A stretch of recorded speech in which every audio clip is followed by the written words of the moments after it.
le bilan du quinquennat, enfin des 4 premières années de M. Macron, à mon sens, sont quand même très décevantes. Il nous avait promis un nouveau monde, on découvre que finalement le nouveau monde a les mêmes pratiques que l'ancien. Vous faisiez allusion à la corruption. La corruption, les dérives sont toujours là.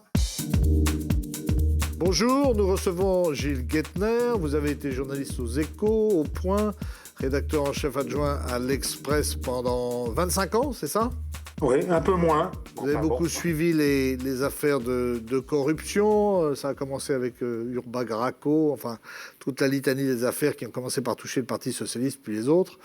Là, vous vous intéressez depuis quelque temps à la Macronie et vous avez publié un premier livre qui s'appelait Les Arrogants. Et vous faites maintenant une forme de lettre au président qui voulait marcher sur l'eau. M'expliquerez pourquoi. Ça me rappelle un peu la lettre de Jean Edernalier à Giscard d'Estaing qui s'appelait « Lettre ouverte à un Colin froid ». Là, on sent que vous n'avez pas non plus une folle sympathie pour le président de la République. Non, c'est pas. J'ai essayé en fait de faire quelque chose d'enlevé que n'importe quel lecteur peut lire. C'est sur un ton alerte. J'ai ni sympathie ni antipathie. Vous savez, je suis comme Talleyrand, je ne blâme ni ne loue, je raconte. Et c'est vrai que le bilan, c'est ce que j'ai essayé de faire, le bilan du quinquennat, enfin des 4 premières années de M. Macron, à mon sens, sont quand même très décevantes. Il nous avait promis un nouveau monde, on découvre que finalement le nouveau monde a les mêmes pratiques que l'ancien. Vous faisiez allusion à la corruption. La corruption, les dérives sont toujours là. Le président veut à tout prix montrer que la verticalité, c'est, je dirais, son ADN du pouvoir. Donc tout ça, alors vous me direz, il est dans la continuité de la Ve République. Oui, alors justement, revenons là-dessus, sur la verticalité. Vous ne pouvez pas nier qu'il a succédé à un président normal qui, justement, a été un peu stigmatisé pour son côté débonnaire. Il n'y a pas seulement eu une revanche de la gauche traditionnelle à l'égard des mesures libérales qu'il a impulsées. Il y a aussi le fait que François Hollande avait pris le contre-pied de Nicolas Sarkozy et qu'aujourd'hui, dans le pays, il y a un besoin d'autorité, une nécessité d'incarner. Et de ce point de vue-là, Emmanuel Macron a plutôt mieux réussi, même si parfois c'est un peu ridicule quand il se fait appeler ou quand on l'appelle Jupiter.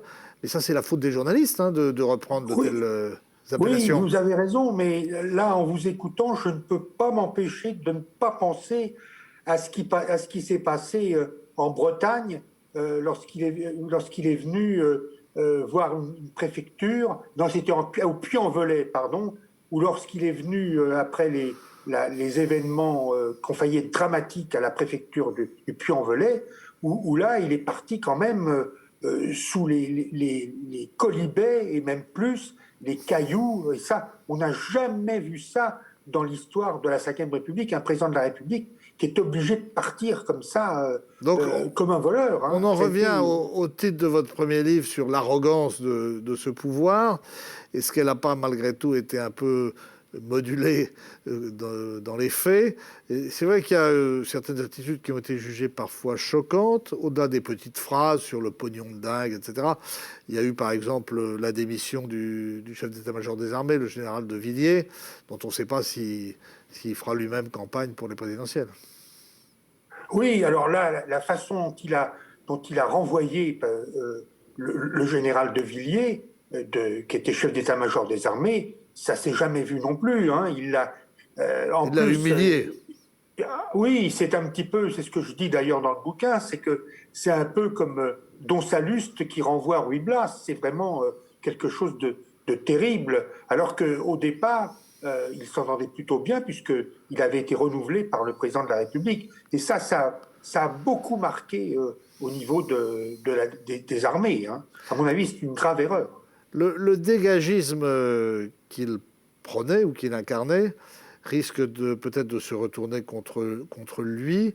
On s'aperçoit finalement que les hommes changent, mais la politique reste toujours la politique. Et on ne peut pas attendre bons et merveilles, surtout pour un pays en voie de déclassement. Oui, absolument. Mais ce qui est un petit peu embêtant pour le président de la République, c'est qu'il a en plus à l'intérieur de ses troupes des gens qui ne sont pas du tout d'accord avec lui. On sent qu'il y a quand même une espèce de césure à l'intérieur de la majorité et que les gens de la République, vous savez, les gens de la République en marche nous font penser un petit peu aux députés UNR en 1958 qui ont été élus dans la vague gaulliste et qui étaient quand même parfois à côté de leur basket, si je peux me permettre l'expression. Il y a toujours des couacs au sein du gouvernement. Il y en a eu un avec Barbara Pompili et le ministre de l'Agriculture, Julien de Normandie. Il y a sans arrêt des couacs. Oui, et puis il y a aussi les ministres qu'on peut encenser, comme Gérard Darmanin, parce qu'à un moment donné, ils vont porter une loi contre le séparatisme et qu'ils incarnent justement ce besoin d'autorité. Puis ensuite, on va les désavouer quand on a le sentiment qu'ils vont trop loin, parce que c'est quand même une majorité, ou en tout cas une gouvernance centriste, qui navigue un peu à la godille. Ah oui, je suis tout à fait d'accord avec vous. Et il y a une chose, c'est un petit peu la stratégie de la promenade. À chaque fois qu'il y a un incident relativement grave, le ministre de l'Intérieur se rend sur place.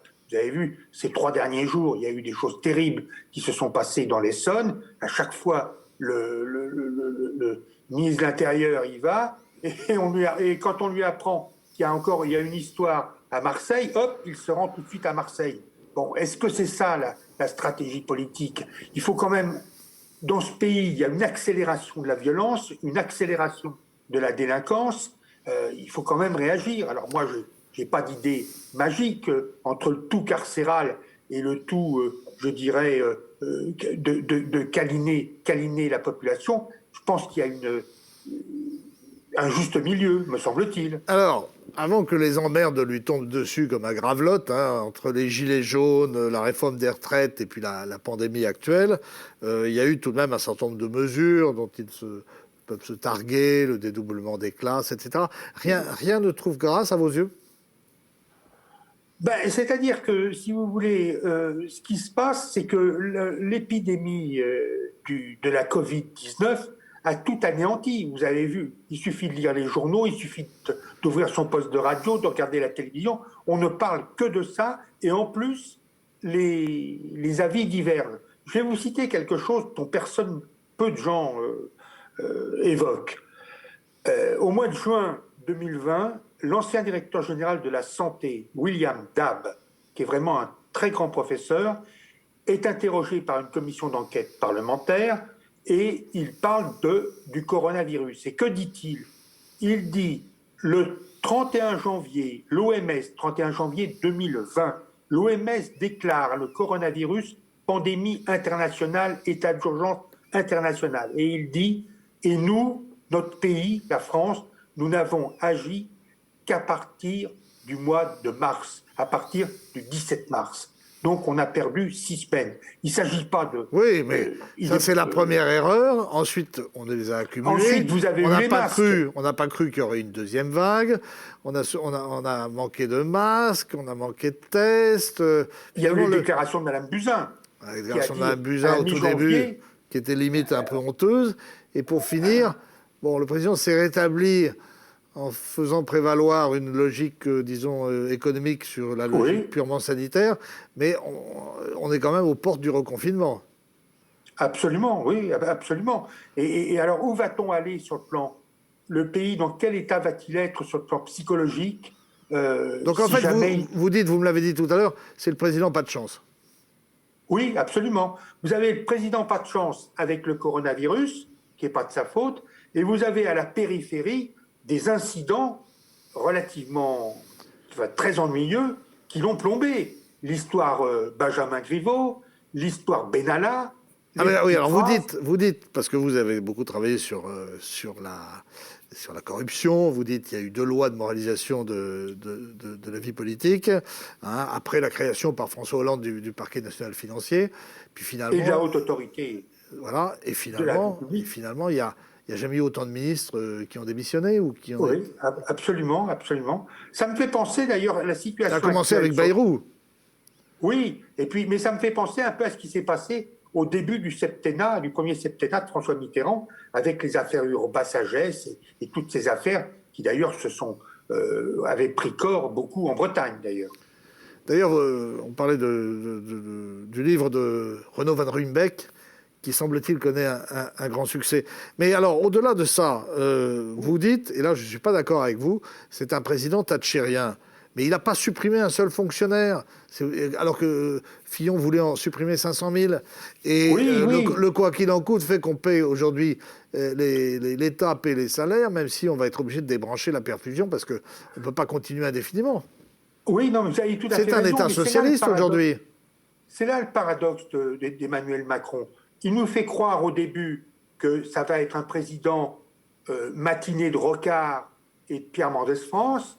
Et à l'arrivée, c'est un président qui est plutôt proche de Sarkozy. Alors, vous allez me dire, Sarkozy n'était pas pour le tout État. Mais on s'aperçoit quand même que toutes les décisions, les grandes décisions, je peux vous prendre celle qui concerne la nomination des magistrats. Pour la première fois dans l'histoire de la Ve République, certains hauts magistrats ont été nommés après que le président de la République ait donné son feu vert.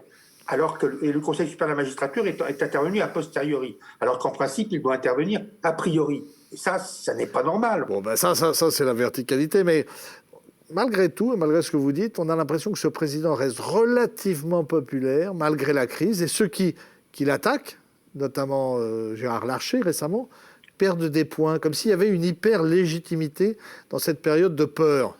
Oui, l'hyper-légitimité du président a toujours existé. Mais je vous ferai remarquer quand même que les élections municipales n'ont pas été bonnes du tout pour La République En Marche, et attendons ce que seront les prochaines municipales et autres élections territoriales. Régionales à la fin à l'automne prochain. C'est quand même le grand problème, c'est qu'il a été incapable de créer un parti qui soit en quelque sorte la boîte à idées du président de la République. Et là, on en revient un peu à Giscard. Son parti, c'est un peu les Républicains indépendants de l'époque. Ça n'a pas d'enracinement. Oui, sauf que... Alors, il y a une comparaison avec Giscard, en général, hein, qui joue pour ce jeune président. Oui, absolument, mais le problème, c'est que Giscard n'a pas été réélu, comme vous le savez. Alors, on est en pré-campagne présidentielle. Donc, la question aujourd'hui qui fait polémique, c'est est-ce qu'il est inévitable que Marine Le Pen soit au second tour ? Les choses, personne ne peut prévoir quoi que ce soit. Mais pour le moment, on est à 52 pour le président au deuxième tour, le président sortant, et à 48 selon les sondages. Elle a gagné 17 points. Oui, et moi je pense que dans le climat actuel, comme on ne parle que de sécurité ou d'insécurité, de maintien de l'ordre et de crise du coronavirus, à mon sens, c'est plutôt favorable à Marine Le Pen. Sauf que dans la tête des gens, ils n'ont pas oublié le calamiteux débat du deuxième tour. Voilà, ce qu'elle essaie d'ailleurs de retravailler, en tout cas en se recrédibilisant. On voit bien que sur la sécurité, sur toutes ces choses-là, elle est en pointe, mais sur l'économie, elle ne parle jamais de culture. Enfin, le bilan actuel n'est pas non plus brillant. En tout cas, merci Gilles Guettner pour cette lettre au président qui voulait marcher sur l'eau. Et effectivement, le sol, sinon l'eau, se dérobe sous ses pas. On se retrouve la semaine prochaine avec un nouvel invité sur TVO et TV Sud. À bientôt.